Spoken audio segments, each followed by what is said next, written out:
వైసీపీలో ఉన్న నాయకులందరూ భయపడుతున్నారా? టీడీపీ జనసేనలోకి వెళ్ళాలని చూస్తున్నారా?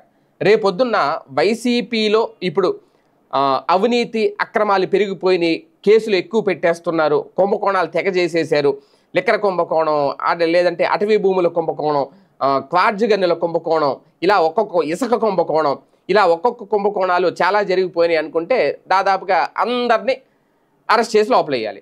అప్పుడు ఏం చేయాలి? వైసీపీలో ఎవరు ఉంటారు? ఆ ఫ్లోటింగ్ అంతా ఇటు టీడీపీకో అటు జనసేనకో వెళ్ళిపోతారు. టీడీపీకి వెళ్ళాల్సిన వాళ్ళు టీడీపీకి వెళ్ళిపోతారు, టీడీపీలోకి వెళ్ళే అవకాశం లేని వాళ్ళు జనసేనకి వెళ్ళిపోతారు, లేదు ఈ రెండింటిలో అవకాశం లేని వాళ్ళు బీజేపీకి వెళ్ళిపోతారు.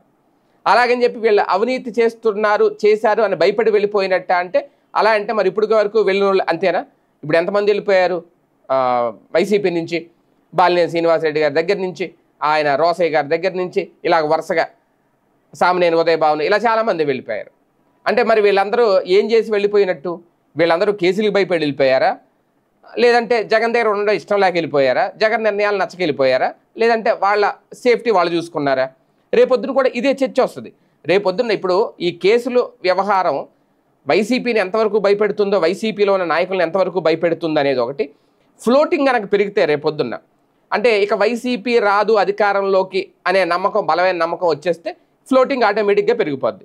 ఇంకా ఈ పార్టీలో ఉండే ఉపయోగం ఏముంది? రేపొద్దున ఇంకా 5 ఏళ్ల పాటు కూడా ప్రతిపక్షంలో ఉండాలంటే మా వల్ల కాదు, ఇంకెన్ని కేసులు మా మీద పడతారో, ఇంకెన్ని జైలు చుట్టూ తిరగాలో, కోర్టుల చుట్టూ బెయిల్ కోసం తిరగాలేమో. అదేదో అధికార పక్షంలో ఉంటే ఏదో ఒక గొడుగు కింద నీళ్ళలాగా ఉంటుంది.